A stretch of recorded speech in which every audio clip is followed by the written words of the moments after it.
जब विपत्ति आती है तभी ठाकुर जी का स्मरण करता है। भगवान इतने दिन से समझा रहे थे इन यदुवंशियों को, तुम्हारे पास रूप है, यौवन है, संपत्ति है, लेकिन इन सब को होने के बाद भी मैं तुम्हारे कुल का हूं, भगवान हूं। ये सब होने के बाद भी संतों का अपमान कभी मत करना। यदि संतों का अपमान करोगे तो भगवान होके भी मैं तुमको बचा नहीं पाऊंगा। महाराज कहां तक गए? एक कथा आती है, जब भगवान रघुनंदन श्री राम अपनी लीला पूरी करके वैकुंठ को प्रस्थान करने लगे तो अयोध्या में जितने लोग हैं सबके लिए विमान आया। भगवान अपने विमान पर बैठ गए, एक एक व्यक्ति अपने अपने विमान पर बैठता जा रहा था। तो अंत में हनुमान जी से राम जी ने कहा कि भाई अयोध्या एक बार देख के आ जाओ, कोई रह तो नहीं गया। हनुमान जी भ्रमण करते हुए आए और बेचारे एक रोते बिलखते एक आदमी को लेकर के आए। बोले महाराज जी प्रभु ये रह गया। राम जी बोले कौन है भैया ये? बोले ये वही है जिसने सीता जी पर संदेह किया था। श्री किशोरी जी पर संदेह करने वाला वही धोबी है। ये सबके लिए विमान आया लेकिन इसके लिए कोई विमान नहीं आया। भगवान कहने लगे तुम्हारे लिए विमान नहीं आया? बोले क्या करूं प्रभु, सबके लिए आया, मेरे लिए नहीं आया। भगवान बोले एक काम करो, तुम मेरे विमान में बैठ जाओ, सिंहासन के नीचे छुप के बैठ जाओ, हम तुमको ले चलते हैं। सबके विमान वैकुंठ में प्रवेश कर गए, लेकिन जैसे ही रघुनाथ जी का विमान प्रवेश करने लगा वैकुंठ के द्वार बंद हो गए। भगवान ने वैकुंठ से कहा भाई तुमने द्वार बंद क्यों किए? बोले आपके सिंहासन के नीचे कोई अनधिकारी छुपा बैठा है, पहले इसको निकालो, तब वैकुंठ के द्वार खुलेंगे। निकल करके बाहर आया, रोने लगा। बोले प्रभु मुझे क्षमा, मुझे वापस अयोध्या ही भेज दो, मुझे कोई स्वीकार नहीं करेगा। भगवान बोले वैकुंठ नहीं मिलेगा तो स्वर्ग भेज देंगे, स्वर्ग चले जाओ। इंद्र ने स्वर्ग के द्वार बंद कर दिए। माफ कीजिए प्रभु, गुरु का अपमान करने वाला, सीता जी लक्ष्मी हैं और लक्ष्मी हमारी आचार्य हैं, उनका अपमान करने वाला कोई भी हो स्वर्ग में स्थान नहीं है उसके लिए।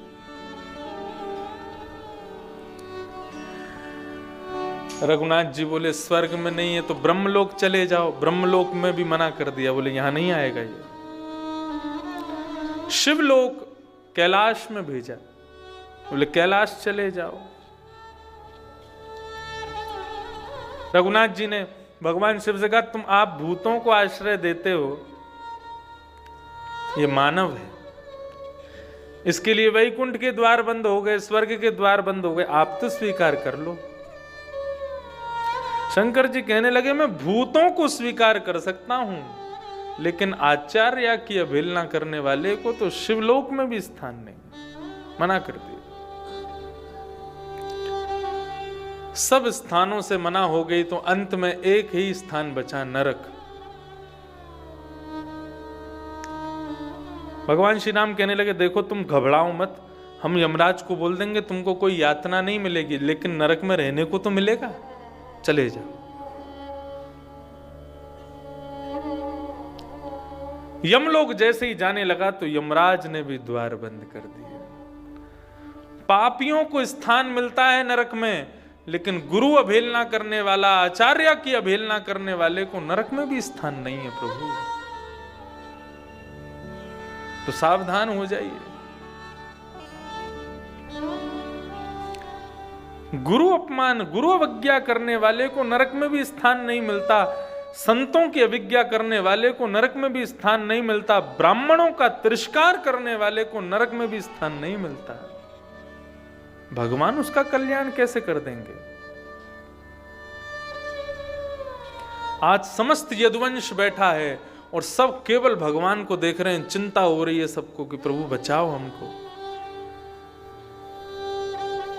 भगवान कहते हैं जब समझा रहा था तब तुम्हारी बुद्धि कहां गई थी? अब आज जब सब बिगड़ गया है, हम शापित हो गए हैं, तो मुझसे कह रहे हो कि हमको बचाओ। बहुत ध्यान से सुनिएगा बंधु, एक बहुत बड़ा ट्विस्ट है इस कथा में।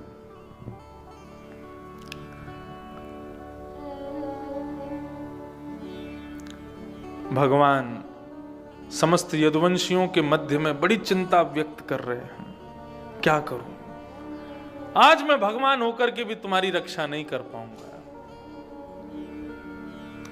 कोई रो रहा है, कोई विलक रहा है, कोई हाथ जोड़ के पड़ा है, कोई पस्त पड़ा है, सब चरणों में पड़े हैं। ठाकुर जी आप जैसा कहेंगे, जो कहेंगे हम सब करने को तैयार हैं, हमको इस श्राप से बचा लीजिए।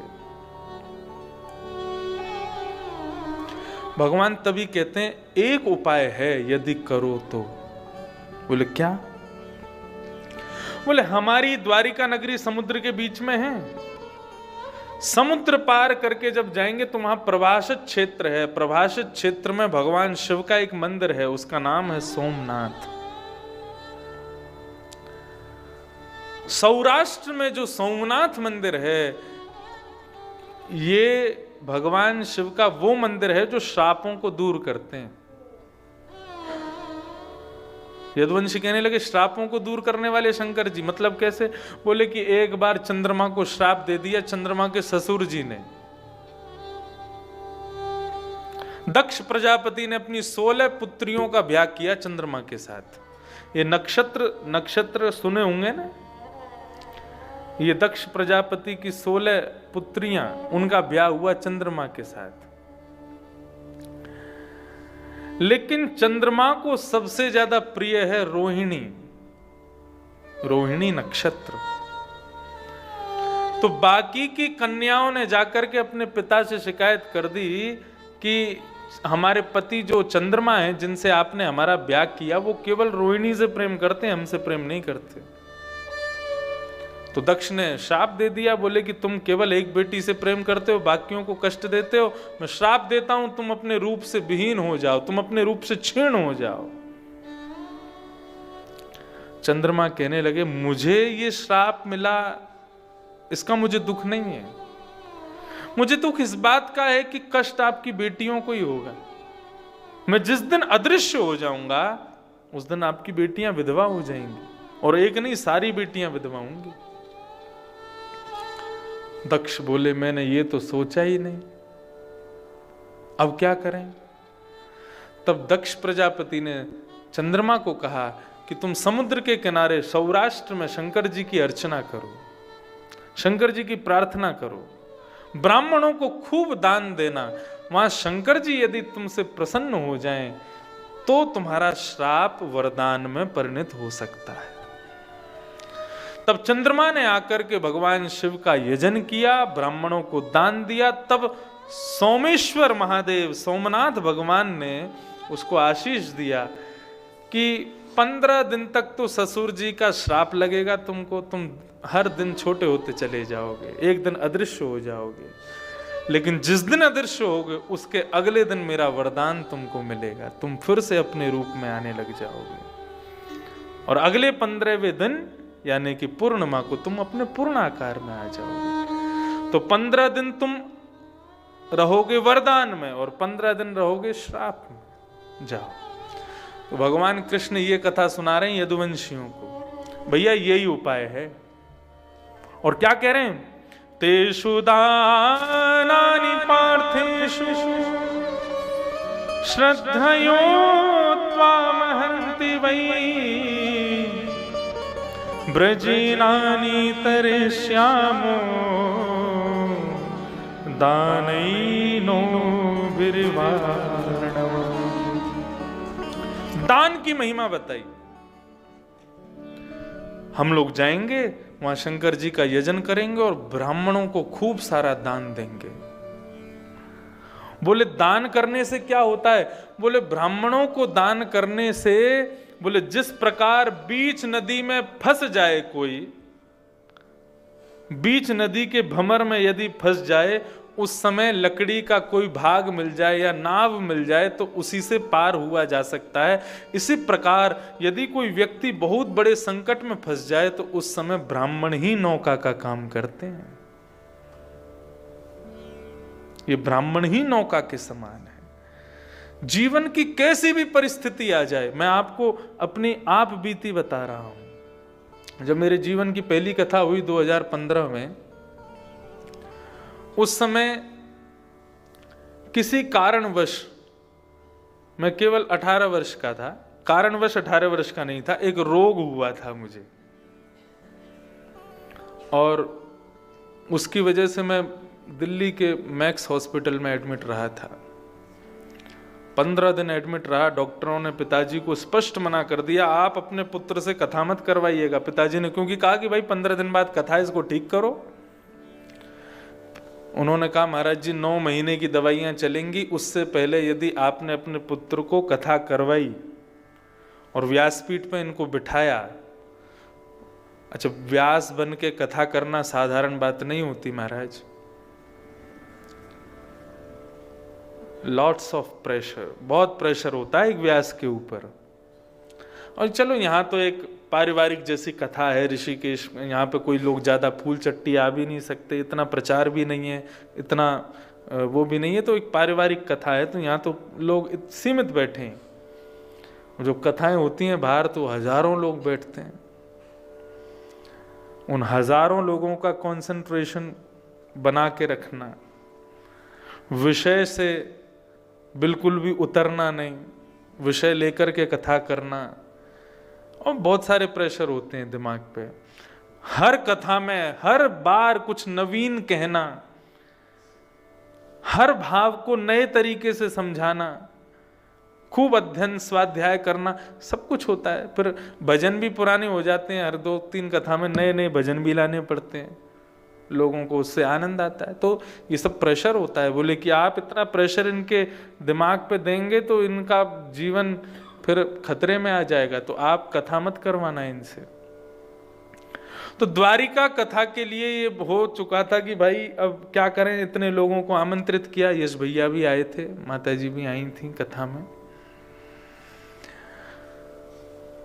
तो उस कथा के 15 दिन पूर्व ये निश्चित हो गया था कि इंद्रेश जी केवल वहां 10 मिनट बोला करेंगे मंच पे, और फिर कथा पूरी ठाकुर जी किया करेंगे, किसी को बताएंगे नहीं तो फिर सबको लगेगा पता नहीं क्या हुआ। दुनिया भर के संतों आमंत्रित हो रहे थे, 5000 के लगभग वहां लोग पहुंचे थे। तो फिर अंत में यही हुआ कि भाई ठीक है, इंद्रेश जी 10-15 मिनट बोल लिया करेंगे, फिर ये चले जाएंगे, आराम करेंगे, ठाकुर जी पूरी कथा करेंगे। लेकिन हमारे नाना जी पंडित श्री कृष्णलाल शास्त्री जी, उन्होंने पिताजी महाराज से निवेदन किया कि आप एक बार संतों के मध्य में अपनी बात रखो, क्योंकि मेरी कथा की जो तिथि थी ये सब संतों ने ही निकाली थी, वो विशेष रूप से रमन रीति वाले महाराज जी ने निकाली थी। तो जब उनके सामने जाके प्रस्ताव रखा तो सब ने कहा, बोले ठाकुर जी हम आपको एक बात कहें, वैसे तो आपको बताना कोई जरूरी नहीं, आप भागवत के वक्ता हैं, आप भागवत जीते हैं, आपको सब पता है ब्राह्मणों की महिमा कितनी है भागवत में। आप केवल एक कार्य कीजिए। बोले क्या? लाला की कथा में अभी 15 दिन है। बोले हाँ 15 दिन है। तो 1 सप्ताह अनुष्ठान श्रीमद् भागवत जी का अपने घर पे करिए, उसमें कथा मत करिए, केवल 108 ब्राह्मणों को अपने घर के हॉल में बिठा करके भागवत का पाठ करवाइए। 108 ब्राह्मण बैठ करके आपके पुत्र का नाम लेकर के, उसके नाम का संकल्प लेकर के जब भागवत जी का पाठ करेंगे, आप देखिएगा आपके पुत्र को आज क्या आगामी कितने वर्षों तक कोई रोग आदि व्याधि स्पर्श नहीं कर पाएगी। पहले दिन में तिलक करने के लिए गया तो 4 ब्राह्मणों को तिलक करने के बाद ही बेहोशी आने लगी, ऐसी स्थिति हुई, और 108 ब्राह्मण बैठे थे। धीरे धीरे धीरे धीरे धीरे करके करते सबको प्रणाम किया और सबसे प्रार्थना की कि भागवत जी की सेवा के लिए आपको आमंत्रित किया है कि मैं भागवत की सेवा कर सकूं, इस योग्य बन जाऊं, ऐसा आशीर्वाद आप सभी ब्राह्मण मुझे दीजिए। आप विश्वास मानेंगे 7वें दिन जब पाठ पूरा हुआ और सभी ब्राह्मणों को यथा उचित दक्षिणा प्रदान की गई, 108 ब्राह्मणों ने दोनों भुजाओं से जब आशीष दिया, आज 6 वर्ष हो गए कथा करते हुए, कोई आदि व्याधि किसी प्रकार, छोटे मोटे रोग तो आते रहते हैं, लेकिन सर्व सुख है, उन ब्राह्मणों का आशीर्वाद है। भगवान यहां कह रहे हैं कि भयंकर विपत्ति जीवन में आती है, उस समय ब्राह्मण नौका का रूप धारण करके आता है, उस नौका में चढ़ जाओ, विपत्ति दूर हो जाएगी।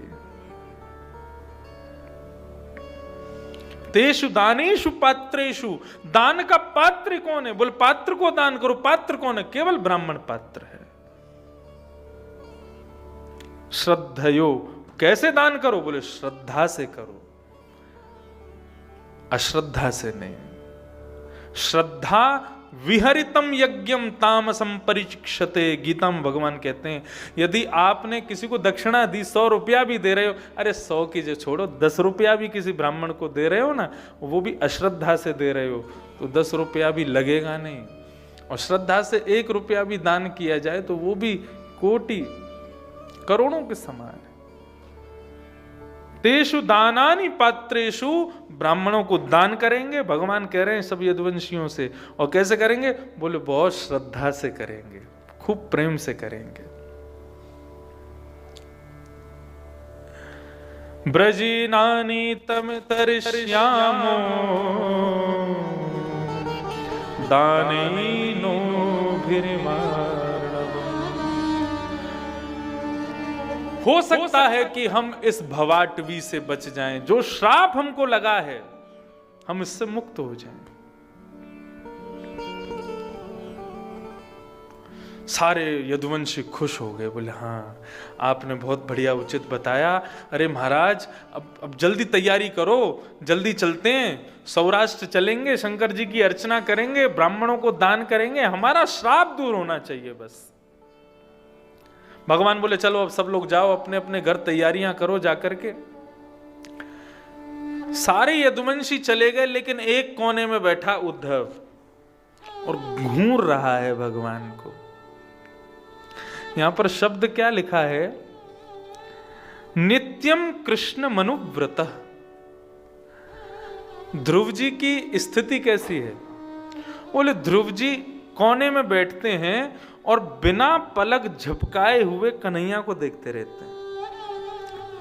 ठाकुर जी के नेत्र कैसे चल रहे हैं, ठाकुर जी के होठ कैसे घूम रहे हैं, ठाकुर जी की मुखाकृति क्या कह रही है, हाथ कैसे उठ रहा है, नीचे कैसे जा रहा है, उठ कैसे रहे हैं, बैठ कैसे रहे हैं, लेटे कैसे हैं, एक एक छवि का दर्शन करते हैं श्री उद्धव जी महाराज।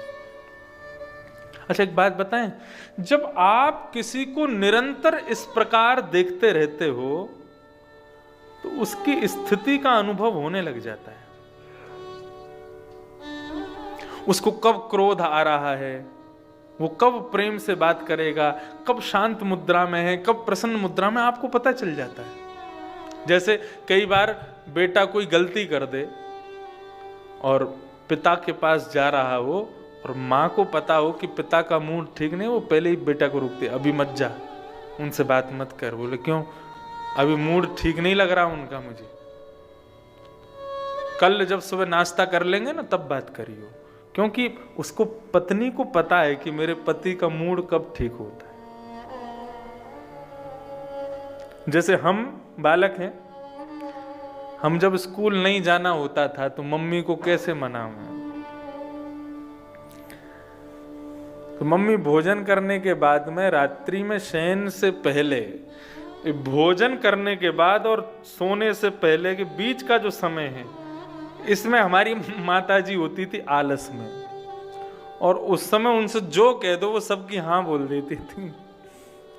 उस समय जाते थे, मम्मी हाँ कल स्कूल नहीं जाना, तो कहती 2-3 बार, क्यों नहीं जाना? पड़ेगा नहीं तो रिक्शा चलाएगा, फिर तांगा चलाना पड़ेगा, टेम्पू चलाना पड़ेगा, पड़ेगा नहीं तो अच्छा ठीक है ना परसों चला जाऊंगा, कल नहीं जाऊंगा। बोले क्यों नहीं जाएगा?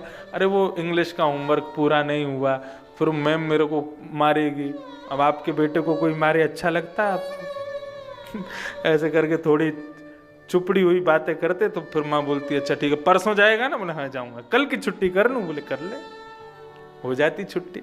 तो व्यक्ति का जब बहुत आप अनुसरण करते हैं, बार बार उसके मुखाकृति को देखते हैं, उसके नयन नक्शों को देखते हैं, तो आपको उसका अनुभव होने लग जाता है कि ये कहाँ तक कहें, कोई झूठ बोलता है ना, और उसका आप बार बार दर्शन करते रहते हो और वो झूठ बोल रहा है, तो उसका झूठ भी समझ आ जाता है।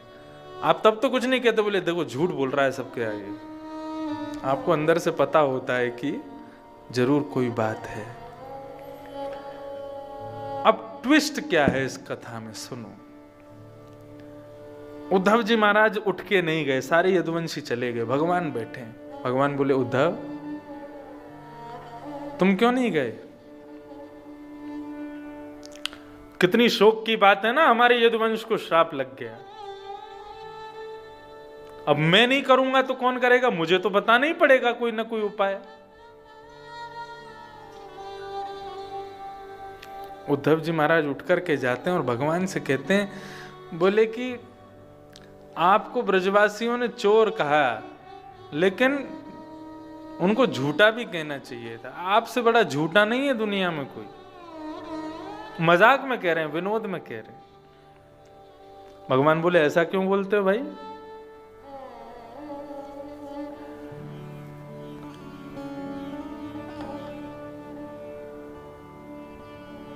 पत्थर की नारी,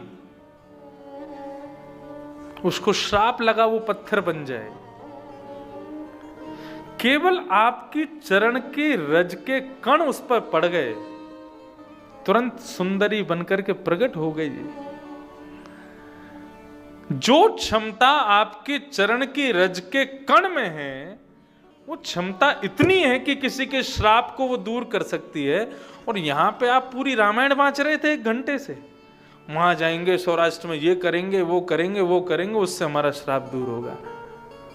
आप यदि भ्रगुटी टेढ़ी कर दो ना तो सबके श्राप दूर हो जाएं, और यहां पे आप इतनी बड़ी बड़ी कथाएं सुना रहे हो।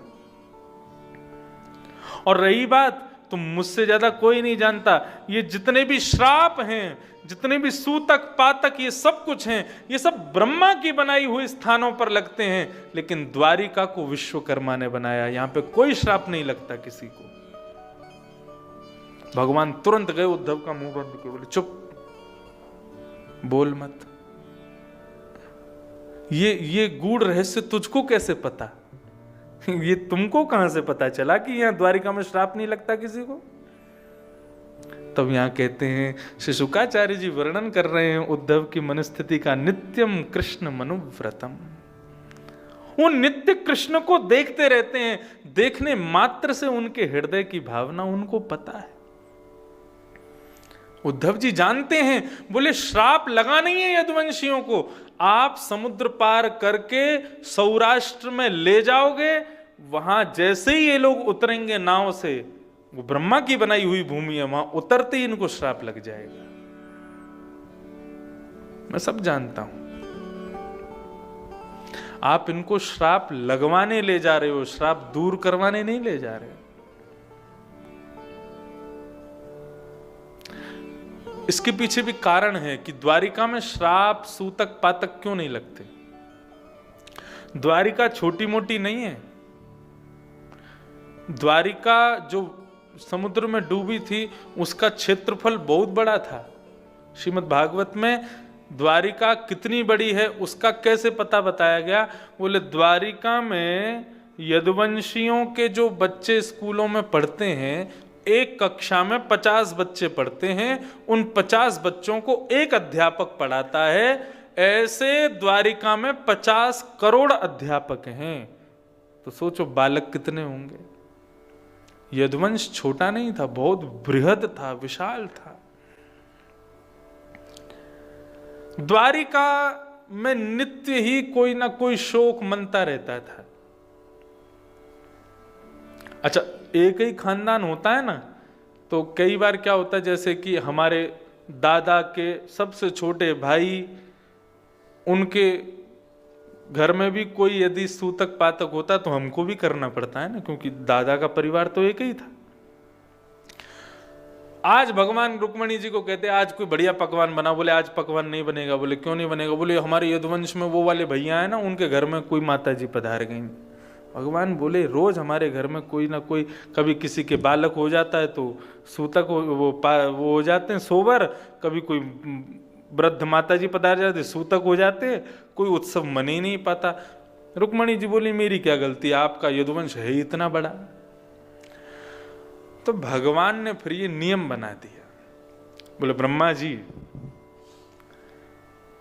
ये सूतक पातक श्राप महामारी आदि आदि जो ये आपने अपने बनाई हुए स्थानों के लिए जितने भी दोष बनाए हैं ये आपके स्थान पर रहेंगे। ये भूमि विश्वकर्मा ने बनाई है, यहां पर कोई प्रवेश ना करे। तो द्वारिका में बालक का जन्म हो चाहे किसी का मृत्यु हो, वहां सूतक पातक नहीं होते थे। अब होते हैं, अब वाली तो ब्रह्मा की है। पहले जो द्वारिका थी जो विश्वकर्मा ने बनाई थी वहां नहीं था ये नियम। तो जहां पर कोई दोष नहीं है तो वहां पर श्राप कैसे आ सकता है? यदुवंशियों को श्राप लगा ही नहीं। भगवान ने जबरदस्ती श्राप उनको लगवाया सौराष्ट्र ले जाके। और एक बात बताएं, सबको श्राप लगा, केवल उद्धव को नहीं लगा, क्योंकि भगवान उद्धव को लेके ही नहीं गए। भगवान उद्धव से कहने लगे उद्धव मैं सबको लेकर के जाऊंगा लेकिन तुम यहीं रहोगे। उद्धव कहने लगे बोले प्रभु इस प्रकार मेरे साथ आप क्यों कर रहे हैं? मैं आपके बगैर एक क्षण भी नहीं जी सकता, एक क्षण भी आपके बगैर रहना मेरे लिए दुष्कर है, और आप ऐसे में मुझे कह रहे हैं कि तू यहीं पर रहे। नाहं तवांग्रि कमलं प्रतहन्यदीश्वरम्, नाहं तवांग्रि कमलं क्षणार्धपि केशवम्। मैं एक क्षण भी आपके चरण कमलों के बिना नहीं रह सकता कन्हैया। जिएंगे तो आपके साथ, मरेंगे तो आपके साथ, आपके बगैर एक क्षण भी नहीं रहेंगे।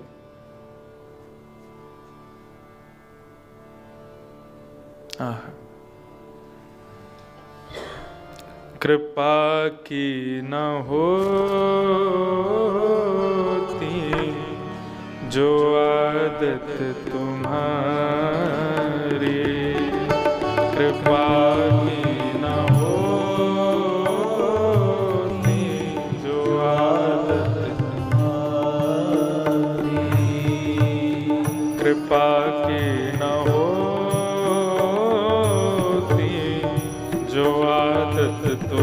तुम्हारी, कृपा की न होती जो आदत तुम्हारी, तो सुनी रहती अदालत तुम्हारी, तो सुनी